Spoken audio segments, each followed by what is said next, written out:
it's not the calories in the end that are decisive in if you're gaining weight or not. It is the overall metabolic health that you have, because the more calories you have, the higher metabolic rate, and the more all of your systems in your body are functioning in an ideal way. And if that is the case, then you won't have to actually keep an eye on any kind of calorie intake, because everything is running inefficiently, which is a good thing, because the body can be generous in just spreading out all of that energy. Skinny does not equal healthy. You have to get this into your brain. The body's goal is not to be as skinny as possible. The body's goal is always to be as healthy as possible and to be as functional as possible. Who determines if you need to lose weight? Can we not just let the body decide if the individual needs to gain weight or not?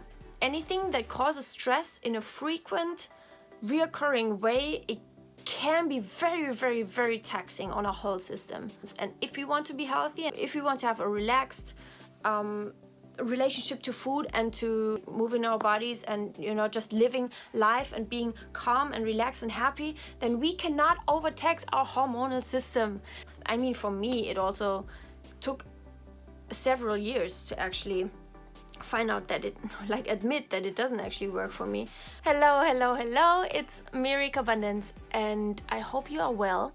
Today I'm going to react to a video by Caroline Diesler.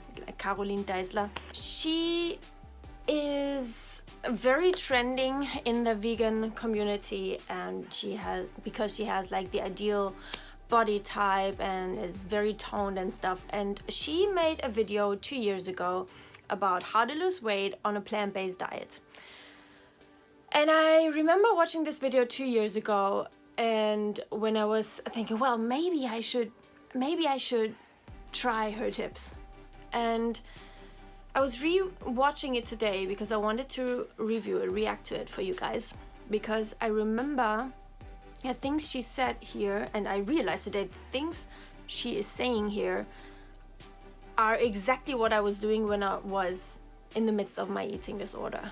And there are so many red flags in this video. I really want to react to it in order for you guys to see how someone that is seemingly super perfectly healthy might not be super perfectly healthy on the whole scope of health. Like if we're not talking, like, not even maybe physically, like I'm not the one to diagnose her in any way, shape or form. And I'm also, disclaimer, I'm not a certified expert in any way. I'm just giving my comments and criticisms about this video. Also, I don't know her personally, and also I have nothing whatsoever against her personally. This is just my comments and criticisms on what she has to say here, because I have a lot to say about what she is saying here.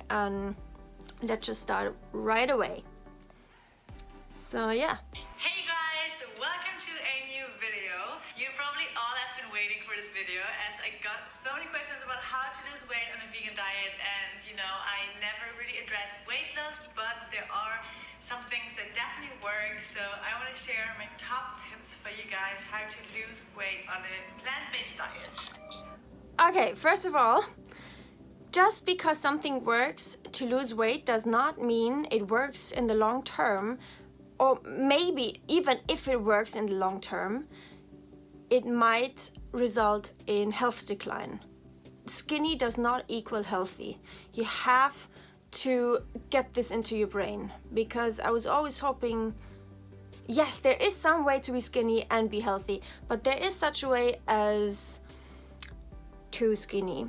The body's goal is not to be as skinny as possible. The body's goal is always to be as healthy as possible and to be as functional as possible. This might work, and according to my experience, it actually really does work. But if your health is declining at the same time that you're getting skinny, you will come to that breaking point where it is either not working anymore, or it is still working, but your overall health is just breaking apart. Yeah. hormones especially. Okay, yes, we get it. You are super healthy.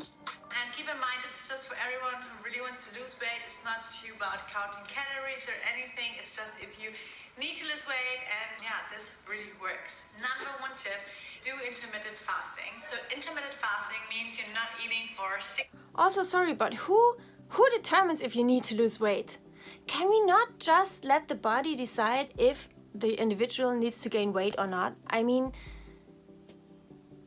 like, it is so dangerous for our society, for every individual to determine, well, yes, I need to lose weight. Like, because of whom? Who says that?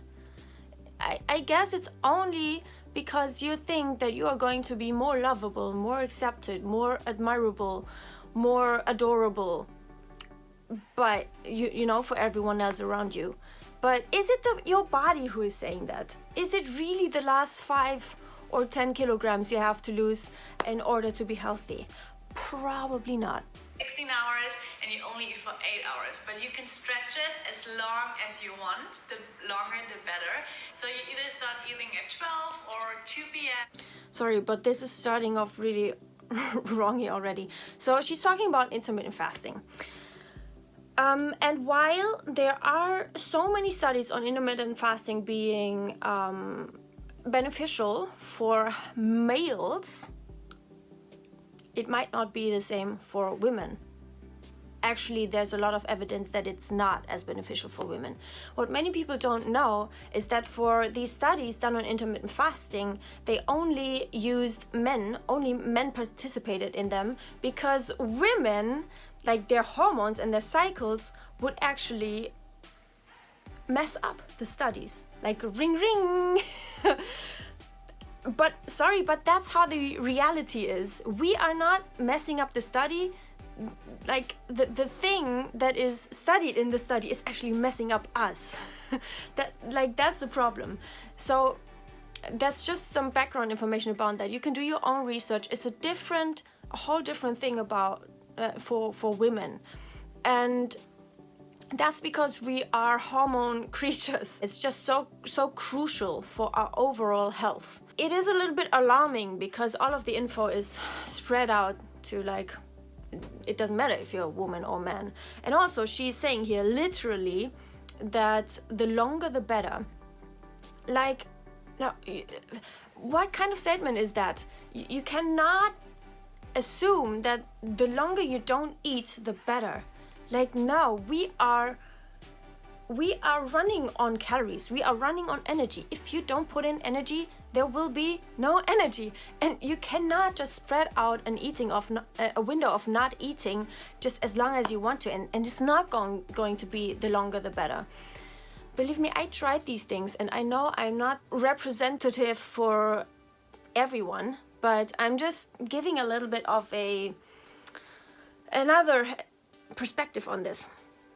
I think it's very dangerous to say things like this. It's so absolute. Stretch it as long as you can. It's really good to give your digestive system a little. Stretch it as long as you can. It's really great to give your digestive system a break. Well, yes, I mean, fine. It is natural for us humans to have breaks between what we're eating. You know, just it is good for the digestion, but that doesn't count. Like, if you are starting recovery, you will be eating 24/7 every 5 minutes or stuff, or whatever.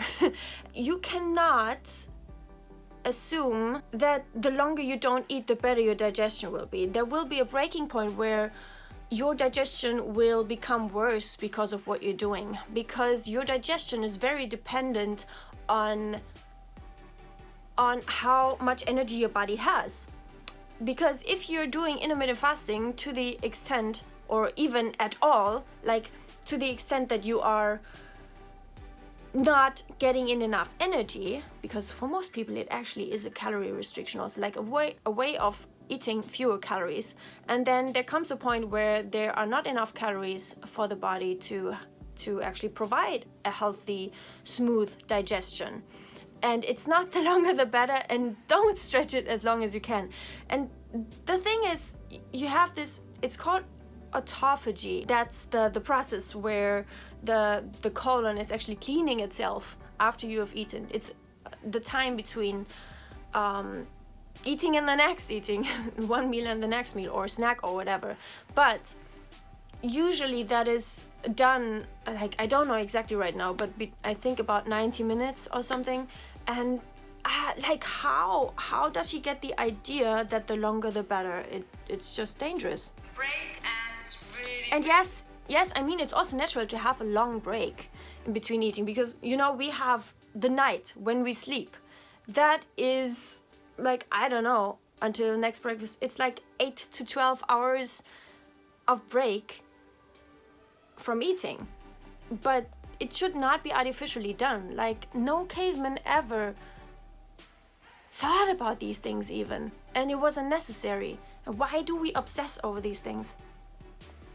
Helpful to burn fat, because once your body used all the sugars and all the carbs you ate, it's starting to burn fat. That's why you wake up in the morning with a flat tummy, because your body like metabolized a lot of fat. And that's why you want to do the intermittent fasting, because then your body is burning fat. Schatzi. Oh, he's making fun of me. Okay. Yeah, your metabolism is not slowing down. It's actually healing. Your body has time to cleanse itself. It is really working. So yeah, do intermittent fasting. Then I come to... Yes, the body is cleansing itself, but it is not necessary for that to have these regimented, restricted eating windows. If anything, once you have done that for long enough, the body will have not enough energy in order to do the cleansing correctly. It will actually save in many areas of your body, different systems, your immune system, your hormonal system, like your endocrine system, your digestion, your hearts, organs, the hearts, as if you have several hearts, but the different organs, I mean, like, there's so many systems that can be suppressed because there's not enough energy coming in. And all of these rules she's talking about here, they just result in you eating less than you would if you didn't follow these rules, like, and eating calories. You might, you know, she's eating very high volume, and I used to do that as well. And it looks like so much food, but most of the days it's no more than 1,500 or 1,800 calories. And she is also exercising a lot. And like with very many things in life, it always depends on how sustainable it is. And time will show how sustainable it is for her. We also don't know if she has her period. We don't know if her hair is falling out. We only know all of these perfect seeming posts she has on Instagram and on YouTube. But having the perfect body according to society doesn't necessarily mean health. I am not the one to judge about her. I am just pointing out some dangerous, slippery slope points that she's saying. My second tip is work out on an empty stomach. Same reason for intermittent fasting, because in the morning when you work out on an empty stomach, your body is starting to burn fat right away. And instead, if you have like a small breakfast or you eat some healthy carbs before, it's totally healthy. But for weight loss, like, your body will start to burn what you just ate first, and then it's going to start to burn fat. So if you didn't eat before, your body will start to burn fat right away. Do some high intensity cardio so your body is really getting into burning mode. Yeah, that's what tones you down. Okay. I have done this, and it will totally just throw your body into stress mode. So I have had a phase of overtraining in general, and I experimented with fasted cardio training as well, and also like heat, like high intensity training. Like, it will spike your cortisol as F. Like, your cortisol is high in the morning already, as it should be, like, if you have healthy hormones. That's your stress hormone. That's a natural thing. But if you are artificially and unnaturally, like, just boosting your cortisol high, and if you're doing that regularly, then the cortisol will be elevated chronically, and that is a very bad thing. That can be very catabolic and very very suppressive on your other hormones, because if cortisol is high, your sex hormones, they are going to be low. It's kind of like if the one is high, the other is low. And when your sex hormones, if you want them to be high, your cortisol has to be low. And of course, there's a circadian rhythm. Like every day, your cortisol in the morning it's high and it's going flat throughout the day, and you know it's always reoccurring. But in general, if we are talking about chronic things, you want cortisol to be low, like on average, and your sex hormones high. If your sex hormones are low, your health is going to just fall apart. And what she's promoting here actually got me into adrenal fatigue. I had a total physical burnout. I have these videos on my channel as well. You can search my channel for adrenal fatigue and overtraining, and it just wreaked havoc on me, or wreaked havoc, I think you say. It's just still so present in the fitness community, no matter the diet, that people think no pain, no gain, and the harder the better.